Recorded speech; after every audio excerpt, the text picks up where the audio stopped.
Good afternoon. My name is Hank Greenberg. I am the counsel to the Commission on Judicial Nomination. The Commission is the body charged under the provisions of New York's judiciary law to evaluate and recommend to Governor Cuomo candidates to fill vacancies on our highest court, the New York Court of Appeals.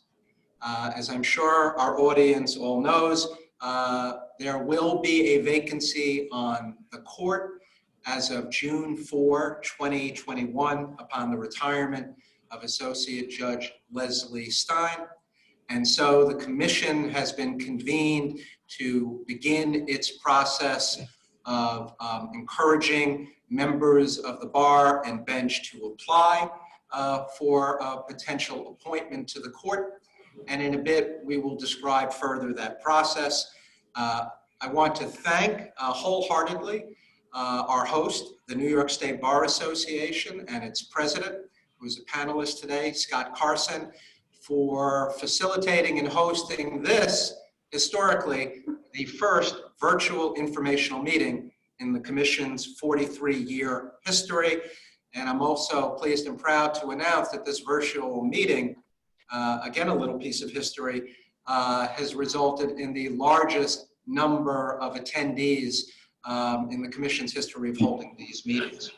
So without further ado, it is my privilege and honor to introduce to all of you the chair of the Commission on Judicial Nomination, E. Leo Malonis.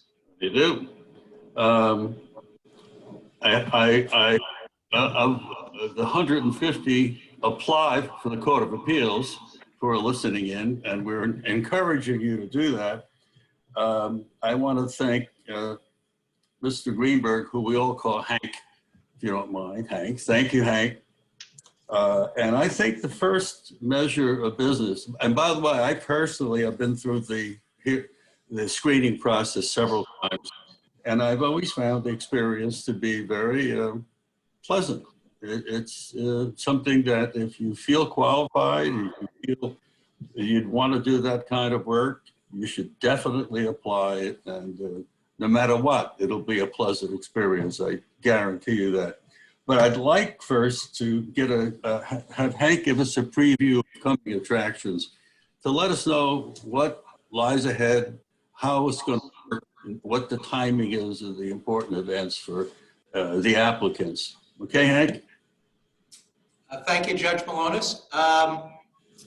A few words about the process, and I want to describe for all of you who are in attendance how the Commission goes about its work from start to finish. Some basics, I think we're all aware. The Court of Appeals consists of 7 judges with 14-year terms. The Commission's process begins under the judiciary law when we receive a formal written notification from the Court of Appeals that a vacancy exists or will soon exist. That notification occurred on November 2 when the clerk of the Court of Appeals wrote the Commission and advised that a vacancy would occur as of June 4, 2021. We, within a week, issued a press release and notification that we've tried to disseminate as widely as we can to members of the bench and the bar and through the media to urge and encourage people to apply for this vacancy. The Commission utilizes a 2-step application process that was constructed to try to attract as many people as possible to apply, and also to give the applicants some feedback to know where they are in the process. An applicant must first submit to the Commission what we call a short form questionnaire, which is available on the Commission's website. It is a relatively short document, approximately 6 pages long. It requires the sort of information that one would typically find in a detailed resume. In addition to that, the applicants are asked to complete a 500-word essay on the reasons why they are interested in applying for the Court of Appeals. And that short form questionnaire must be submitted to the Commission no later than December 31 of this year. That's the deadline for the submission of that application. When the commission receives those applications, then the commissioners become very engaged, and you will hear in a little bit from some commissioners. Judge Malonis is the chair, and John Serranda is another member of the commission who's on the panel, who you'll hear from in a while. But once we receive the commission staff that I work with, these short form questionnaires, we compile them and we try to quickly get them to each of the commissioners. At the time that process will begin, we're hopeful that we will have a full complement of 12 commissioners that are on the commission. The composition of the commission is all prescribed by statute. The governor and the chief judge each have 4 appointees to the commission. In the state senate, the majority leader and the minority leader each have an appointment, and in the state assembly, the majority leader and the minority leader each have an appointment. The process in the statute also makes certain that the commission consists of not only lawyers, but also non-lawyers. So for example, both the governor and the chief judge, their 4 appointees, 2 of their appointees must be non-lawyers, and to ensure the political diversity of the commission, the governor and the chief judge's appointments, they can appoint no more than 2 people of a particular political party.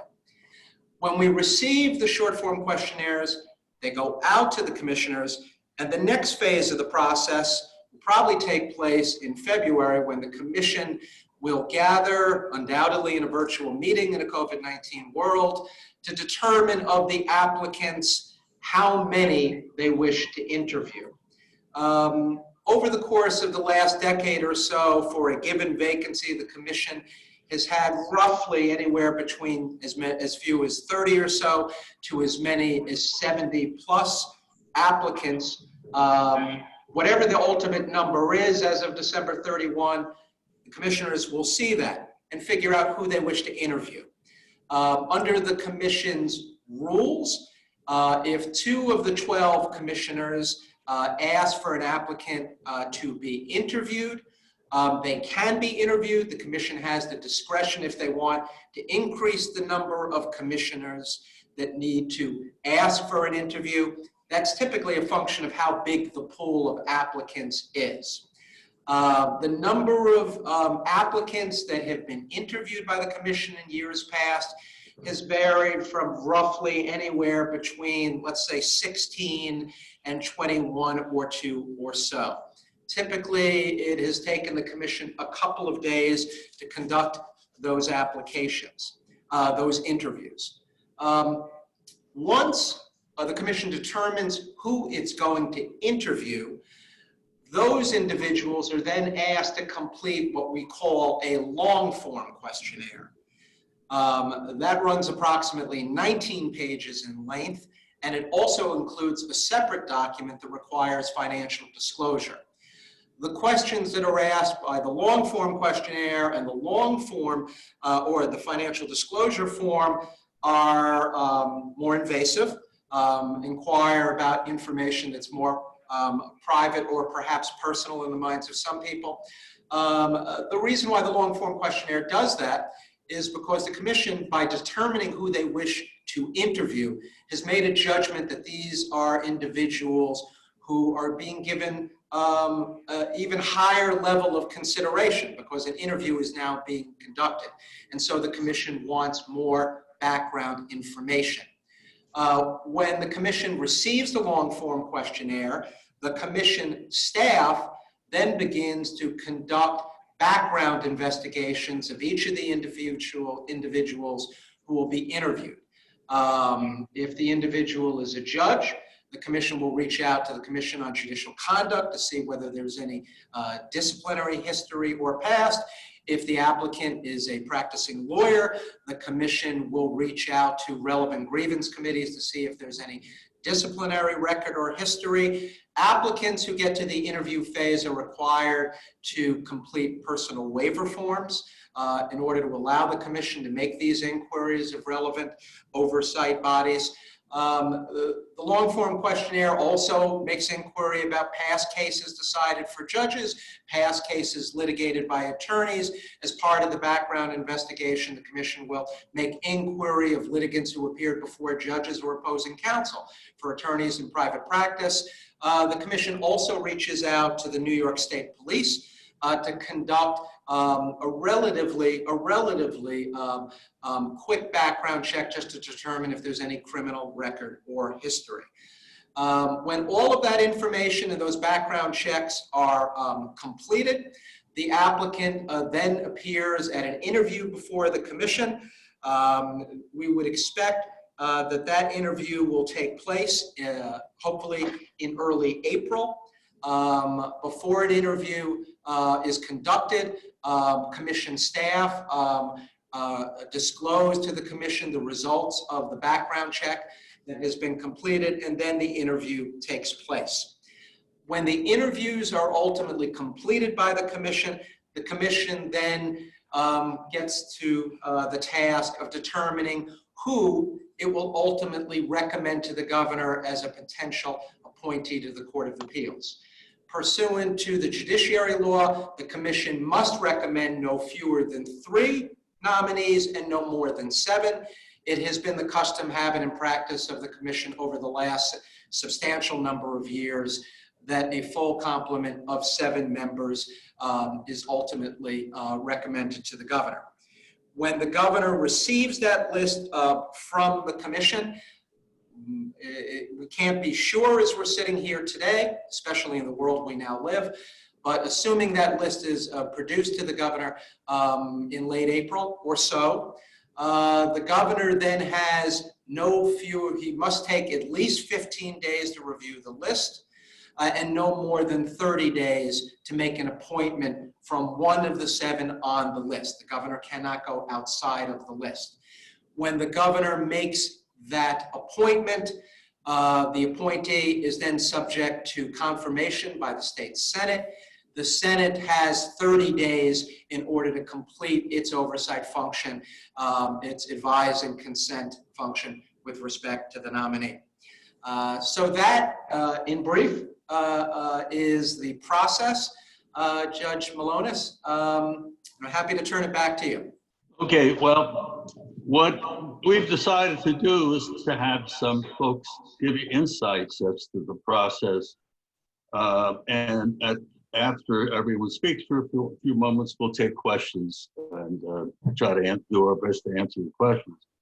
But our first 3 speakers, guests, friends are served on the Court of Appeals. We're going to hear from the president of the State Bar, who's hosting this event, because the State Bar is also involved with the process. And John Serranda, who's probably the longest-serving member of the screening committee for the Court of Appeals, who has a lot of insight as to how we work and how the process works. So first, I'm going to introduce Judge Jonathan Lippman, who was both, at one time was the presiding justice of the Appellate Division, First Department, and then became the chief judge of the Court of Appeals. So I think he knows a little bit about appellate courts, and especially the Court of Appeals. So Judge Lippman. Thank you, Leo. Appreciate it, and great to talk to all of you. Let me start by saying that as Leo indicated, I found the process to be enjoyable in a sense. Yeah, fun.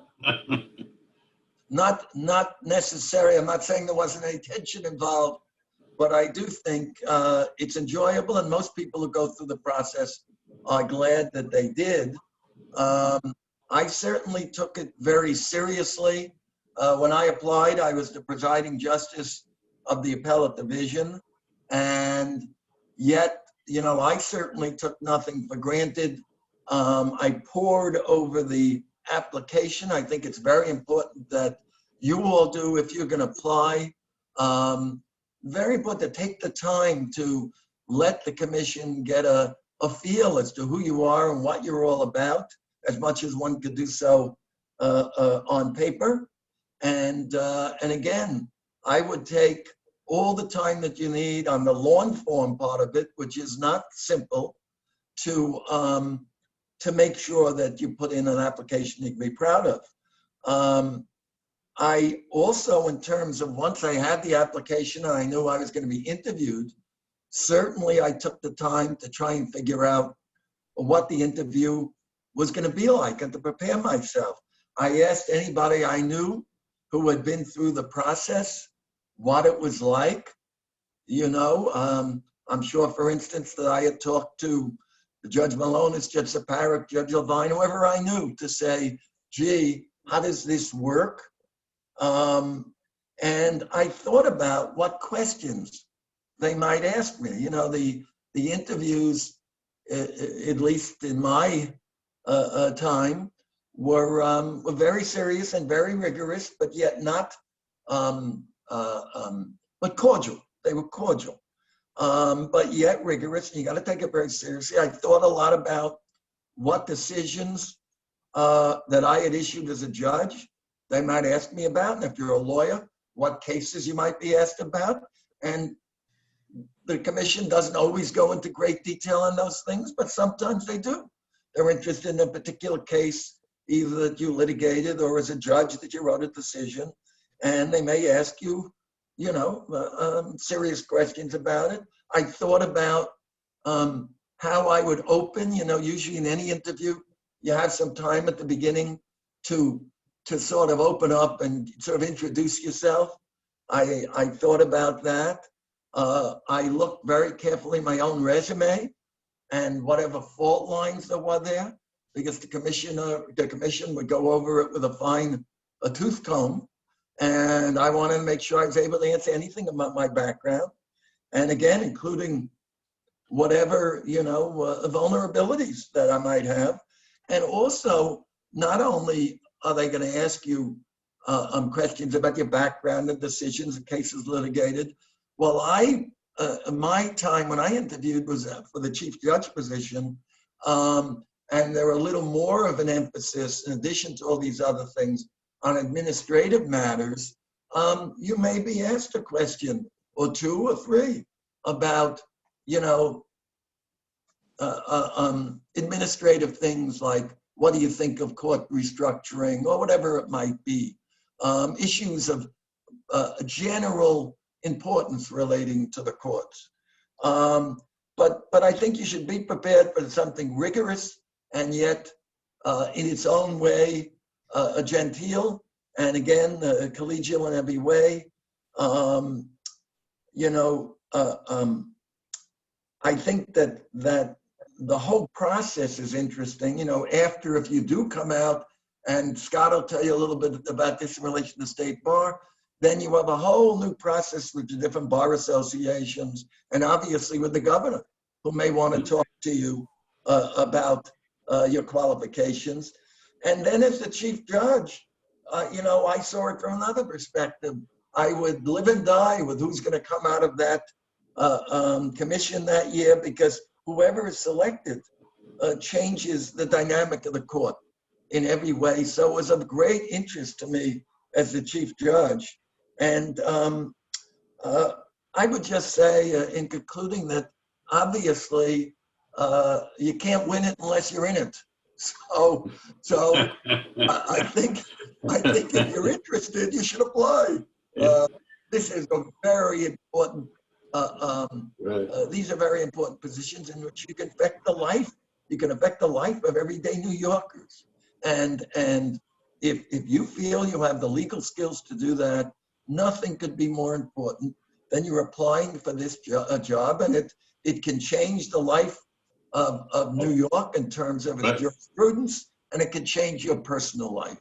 So, and your professional, obviously. So thank you, and that's my take on all of this. Leo? I want to add one thing to what Judge Littman just said, and it's to his expressions. Hey, you never know. Exactly. Jonathan. Next, Carmen Saparik, who was on the Court of Appeals and is now involved with more things than anybody I know. Carmen. Other than you, Leo. Thank you. Well, good afternoon, everybody. And I'm glad that you're here, and I'm glad that you've expressed an interest in joining a wonderful court. I spent 19 years on that court. I had 2 terms. Initially, I was appointed by Governor Mario Cuomo, and at the expiration of my 14 years, I was reappointed by Governor Elliott Spitzer. I started the process. I went into the panel 3 times before I was actually appointed. I started pursuing it in 1991 when Judge Fitz-Alexander left the court. I applied for that position. I came out of the panel. I was not appointed. Judge Brenda Smith was appointed. I applied the next year for Judith's K vacancy because she had been elevated to chief. Judge Levine received that appointment. And then I applied again when Judge Stuart Hancock retired from the court, and that 3rd time was my lucky time. So 3rd time was the charm. Judge Lippman spoke about how to prepare, having gone through it 3 times, and then again 14 years later going through it again. It's very interesting the way the commission itself, its membership shifts, it evolves, different people come on the commission. So I don't know the complete composition of the commission today, so I can't tell you, but we got 2 members on today's panel, Judge Malonis and Mrs. Serranda. But yes, preparation is very important. I would suggest that whatever you submit to the commission, if you're a sitting judge, whatever writings, opinions, law review articles, if you're an academic, obviously you have probably law review articles and publications to submit. If you're a practicing attorney, you probably have briefs or memorandum of law that you've worked on, that you've authored, that you want to submit. I suggest that you study them and review them before your interview, because you never know.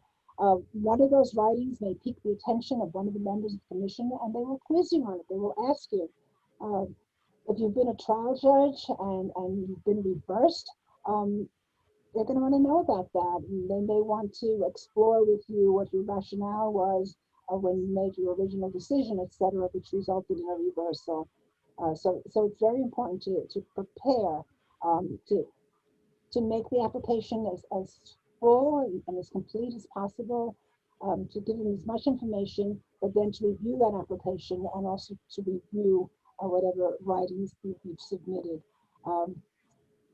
And I guess when I came on, there was only a single application. Now I understand there are 2 applications, as Mr. Greenberg explained to you. I would assume that on that 2nd application, Mr. Greenberg indicated that includes financial disclosure. They will ask you questions about if you have judgments or collections or tax liens, if you filed your taxes in a timely fashion, if you've been a traffic scofflaw, etc. These are all very important questions that committees ask, because it goes to your character, it goes to your integrity, and it goes to your just your good judgment, etc. So I would say if there's anything in your background that you feel you have to take care of before you submit your application, do it.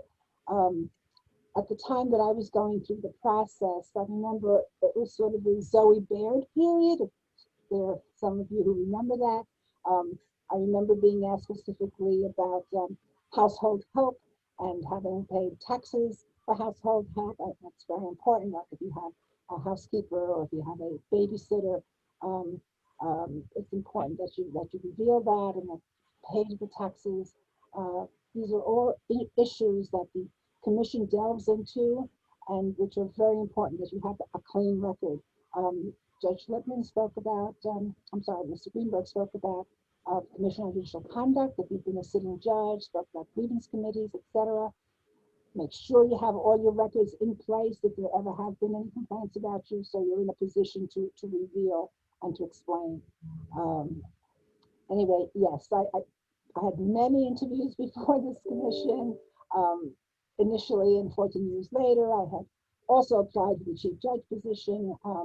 Was interviewed at that point as well. Judge Lippman was a successful result of that process. But I never had any complaints with the way I was treated by the commission members at any of the interviews that I attended. Had a wonderful 19 years, and if I could still be there, if I was young enough to still be there, I'd still be there. It's been 8 years since I left, and you know, it was the best time of my life, those 19 years that I spent on the court. So thank you. And you make good friends in the Court of Appeals. I remember you and Judith Kay used to carpool back and forth every day whenever you came back from Albany. Yes, we would stop and we'd go shopping. We'd stop at the Ferry Commons and we'd shop a little. We'd stop. Okay. Yes, Judith and I became very close friends Right. as a result of Right. tenure on the court. And then Jonathan and I also, I mean, we had Yeah. friends because we kind of grew up in the courts together at the same time. Yeah. And I'm still very close to some of the people that I sat with and spent time, including Judge Levine, who's going to be our Who's next? Who was next to speak? Howard Levine. Remember? Thank you, Leo. Yeah. I would have to be labeled Mr. Perseverance among this group. I think I still have the record of seven times on the list until finally Judge Mario Cuomo appointed me in 1993. And in terms of enjoying it, the first couple of times I had a good deal of anxiety about it, but of course, as time went on, it was like being among old friends. One of the members, perhaps my 6th or 7th time to apply, asked me whether I was discouraged or disappointed not being chosen after being nominated by the commission.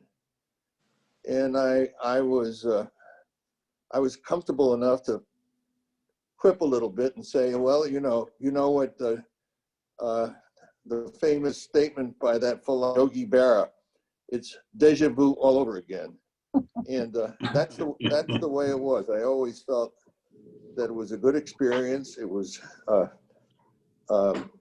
very satisfying being nominated, having peers of that level consider you as being well qualified for the highest court in New York. And ultimately, it was successful. The reason why I was subject to so many applications is that just as the quirks of age and date of appointment and longevity on the court, Mario Cuomo had the occasion to nominate all 7 and maybe a couple more who had served on the court. And that's why I had the opportunity to continue to apply. And I agree that it is a good experience.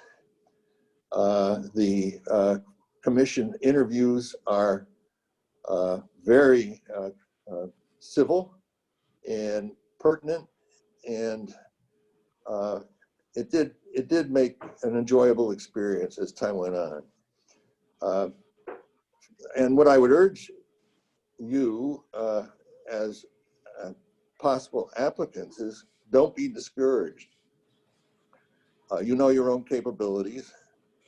And if you feel that you are well qualified to serve on the court, just keep applying. There will be another vacancy, I think, in 2000, and I'll check with Hank Greenberg on this, but I think there's another vacancy in 2022. Am I correct, Hank? I think it's the end of 21. Are you there, Hank? Yeah, it's Judge coming up Levine. soon. Yeah.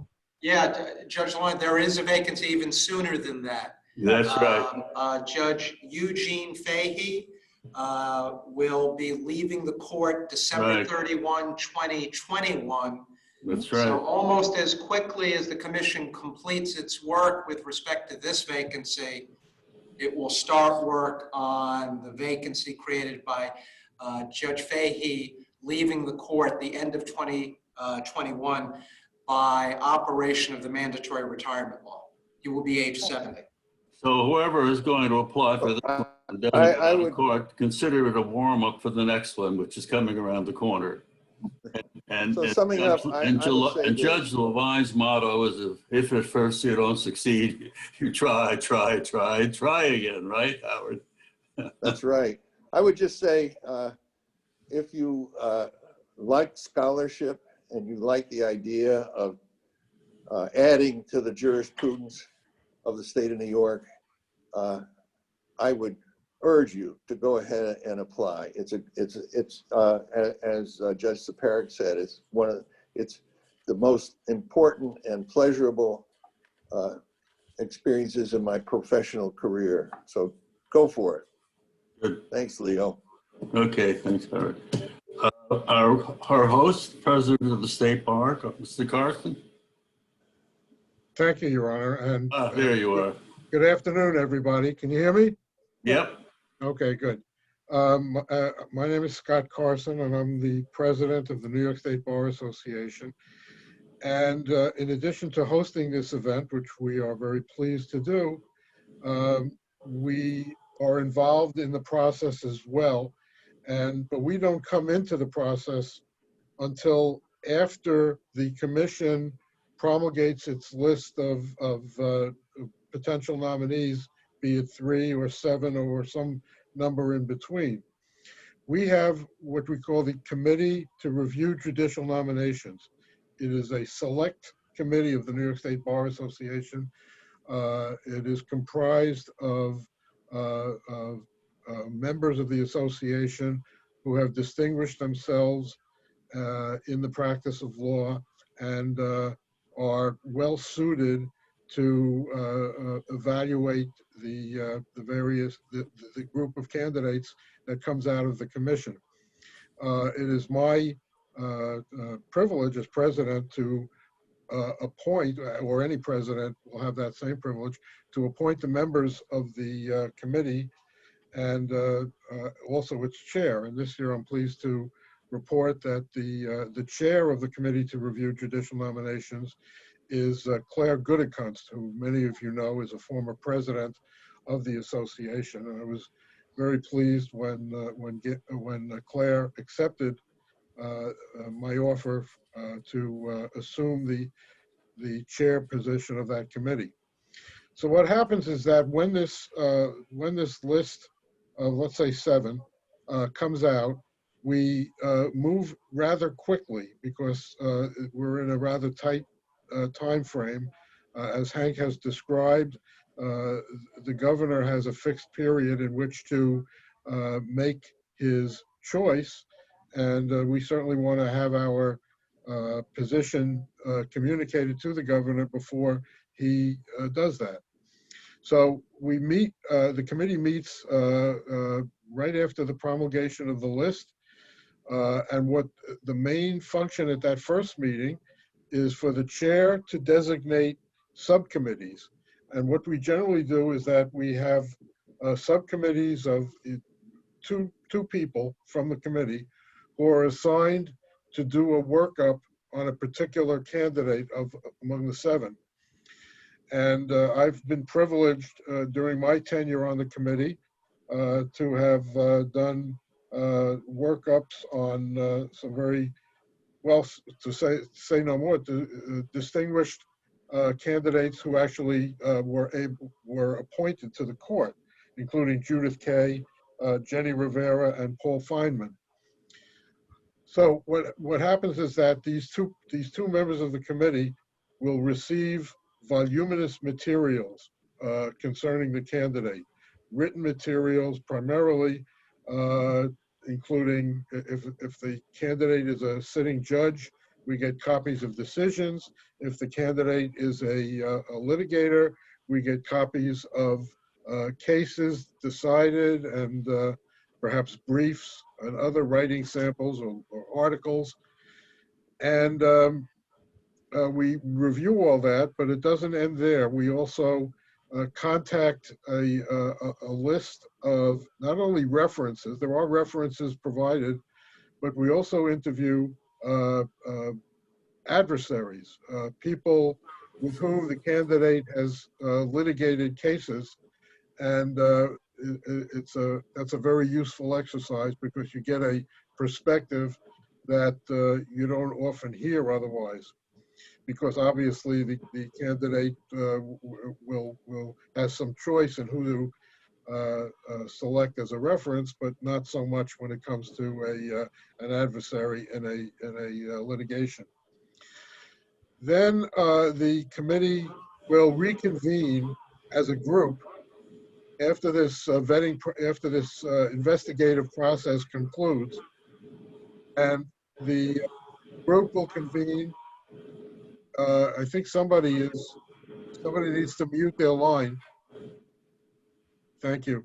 The group will reconvene as a committee, as a full committee, and each of the candidates, each of the 7 will appear before the committee and will submit to a second interview before the entire committee after the interview conducted by the 2 members of the subcommittee. So in effect, the State Bar interviews each candidate twice. And at the conclusion of each of those interviews, they're generally done in one day, we will vote as each candidate completes his or her interview.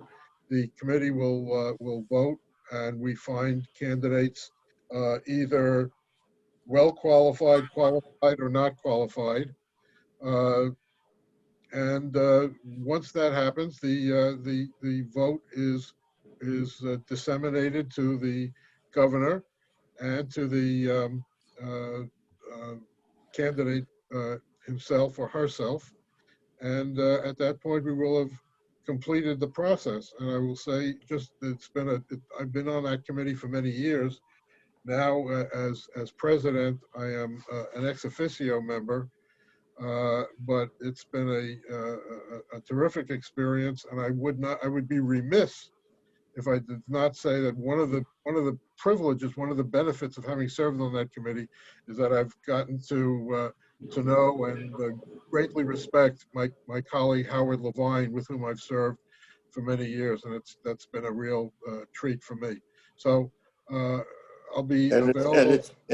The feeling is mutual. The feeling is mutual. That's why I brought it up. But anyway, I will be available at the conclusion here to answer any questions you might have about the process. And I wish you all good luck, and I encourage you all to apply. Thank you. I want to hear from our Mr. Serranda, John Serranda, who's interviewed a few thousand candidates for the Court of Appeals and has some insight, no doubt. Well, thank you, Judge. I guess I'm the longest serving member. That's right. But by the time you come in for the interview, the applicants come in for the interview, we have an awful lot of information and thorough information from the counsel and his staff. And this information is also utilized to determine whether the candidate will have an interview. And as everyone has indicated, if you apply and you're not selected the first time for an interview, don't give up. Keep trying. The same goes through for those individuals who have an interview and may not be one of the 3 or the 7 on the list. Don't give up and keep coming back. And even if you're on the list and don't get appointed, don't give up. Keep applying if that's what you feel that you want to do. When when an applicant comes into the meeting, we've always had personal in-person meetings. I hope that the situation is that we can have personal meetings in April.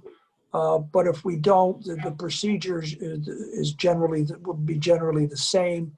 You give an introduction, you tell us who you are and why you want to become a member of the Court of Appeals. I'm a firm believer that if we talk to someone, myself, if I talk to someone for an hour, I can really get an insight into that individual and see how they would appear to me if I was appearing in the Court of Appeals, arguing a case in front of them. We look for people that are good writers. We look for people that have good intellects, people that get along with other people. The most important thing is when you come in and talk to us is to be yourself. Don't try to be someone you're not. Just be yourself, and don't be bashful. And don't be bashful when it comes to blowing your own horn, tooting your horn. Don't be modest, but in a nice way, you can present yourself that why you're very highly qualified or highly qualified to be a member of the Court of Appeals. The questions may not be law related. They may be life related, situations in life and things like that. But so there's, it's not just, what does this case say? You're not asked that type of question.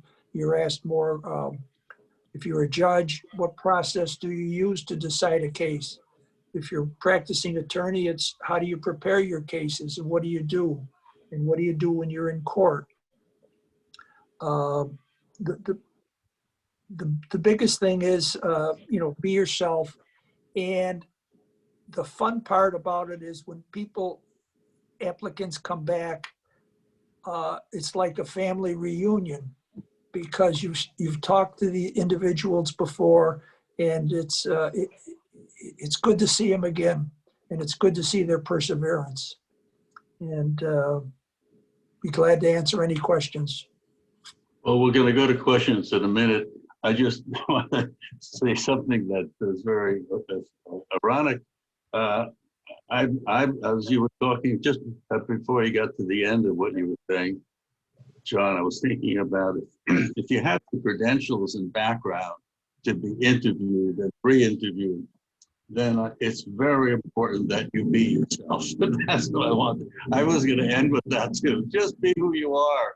You're getting interviewed and you're there for a reason. And just be who you are, and that's the reason. Anyway, questions? Do we have questions?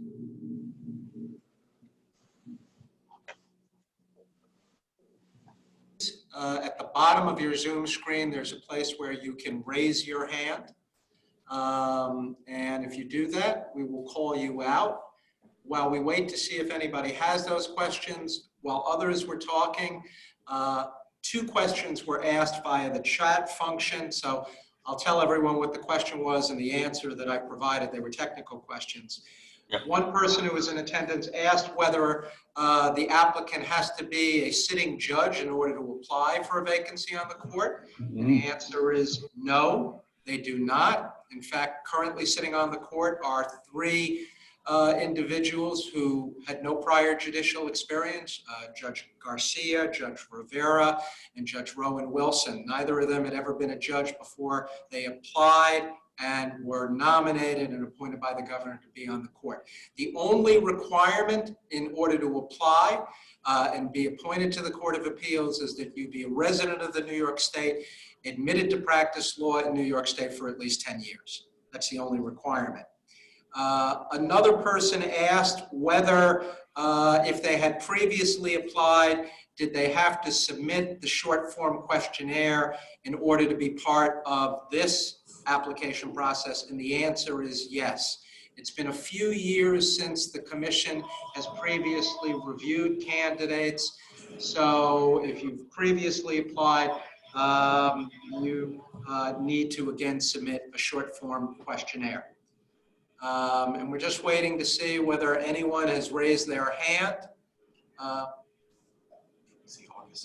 Yes, it looks like Ms. Tracy August has raised her hand and wishes to ask a question. So we will put you on the screen, Ms. August. And she needs to unmute herself. That helps.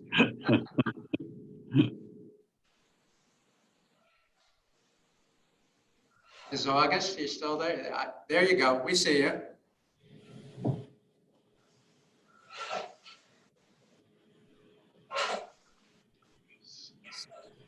Ms. August, I think you might still be on mute. The mute function should be on the lower left-hand corner of your screen.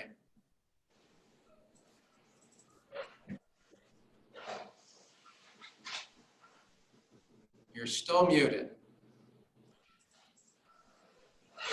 You just said sorry. Oh, it's okay. I think we hear you now, Ms. Maybe. No, I see.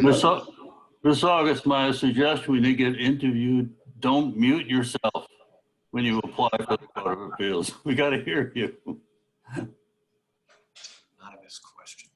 Doesn't have a question. Oh, so someone has asked a question that I'll read out to everyone.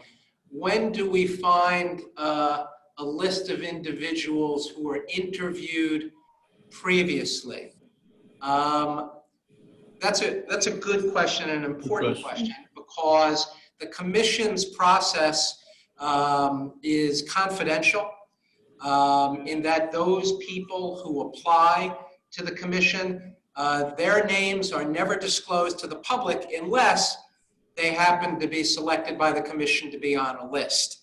The commission has been around since 1977 and has, I'm proud to say, an unblemished record of maintaining the confidentiality of its process. So we never disclose publicly the names of people who were interviewed but not selected. What the commission does do at the end of our process is make public the number of people who were interviewed without disclosing names, and also the diversity of the pool of people who have applied. That has been part of an initiative which is part of our mission, statutory and also in our regulations, to broadly reach out to as diverse a pool of candidates as we can possibly attract to apply. Diversity is part of our mission. And the commission has not only sought to attract as diverse a group in every way imaginable, geographic, ethnic, and in other ways, but lists oftentimes tend to reflect consideration of diversity in producing a list for the governor that provides different options and choices. Let's see, there's another question. What's the level of experience of a typical candidate? Is it a waste of time to apply if I'm in my 40s? No. Yes, Can I answer that? Carmen. Yeah, well, I was in my 50s, but Judge Kay, for example, was in her 40s. She spent 25 years on the court. I believe that Judge Rivera also may have been in her 40s when she was appointed.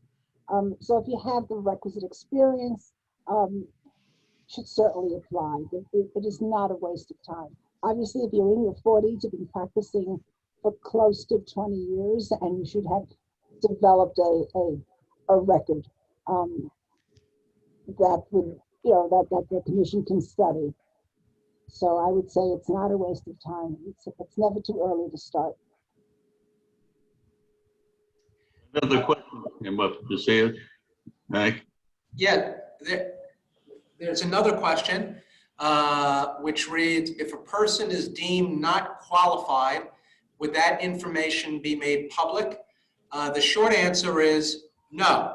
If you are not selected to be on the list given to the governor, that is never disclosed publicly. And I would also say the commission doesn't make judgments about whether a person is qualified or not qualified. That's not its function. There may be many people who have applied for a given vacancy who would be qualified and highly qualified. The commission is limited to producing a list of no more than 7 people, which oftentimes presents hard and difficult choices for the commission. So if a person applies for a vacancy and ultimately they're not on a list, that doesn't mean, and I think Commissioner Serranda made this point very well, that doesn't mean the commission wasn't favorably impressed.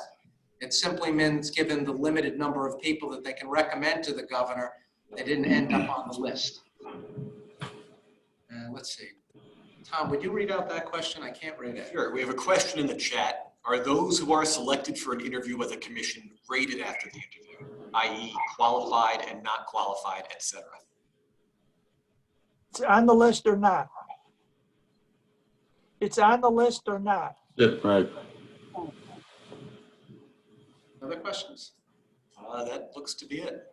Hank, could I just jump in here for a second, Hank? Absolutely, President Carson. Yeah, thank you. Commissioner Greenberg. I would just want to point out that the State Bar Committee does have a rating system because we have a slightly different function, and we have a qualified, highly qualified, or not qualified rating system. And there is a process which permits an appeal from a finding of not qualified to the executive committee of the State Bar. But I don't need to go into that in great detail now. Hopefully that's not something that any of you will ever have to encounter. But I do want to make clear that unlike the commission, the State Bar does utilize a rating system. But only for the 7 people that you interviewed. Only for the 7 people that we interviewed. Correct. Thank you, Judge. So we have a few more minutes if there are any final questions.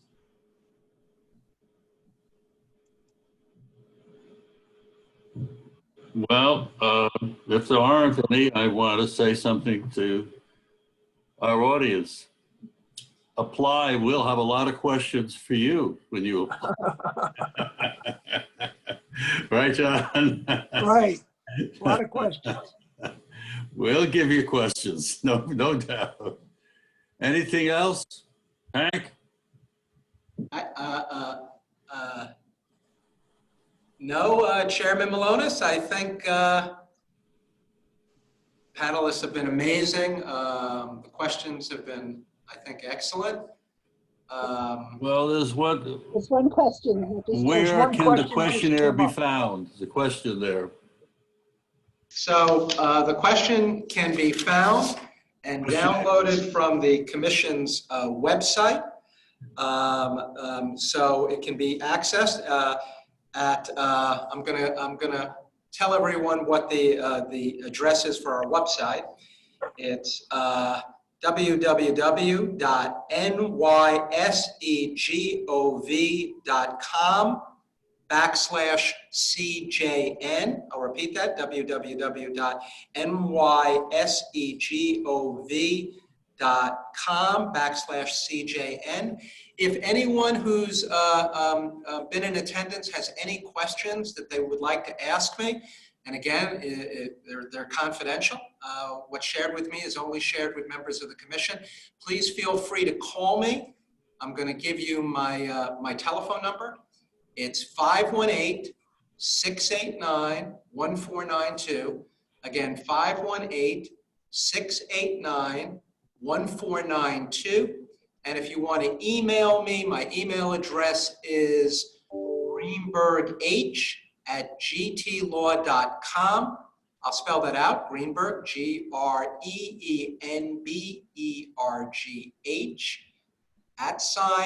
@GTLAW.com.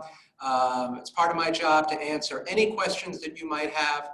And it's also part of my job, like all of the commissioners who've done it so well today and our panelists, to urge people to apply. It makes the process better in a myriad of ways. Yeah, and as I want to also urge everyone, please apply. The more that we have, the better choices that we have. And I guarantee you'll get a fair hearing, listen to. Again, John, be yourself. Okay. Thank you, everybody. And I want Thank you. to they're all good friends, and thanks a lot. And happy Thank you, Thanksgiving, Judge. everybody. Thank you. Bye.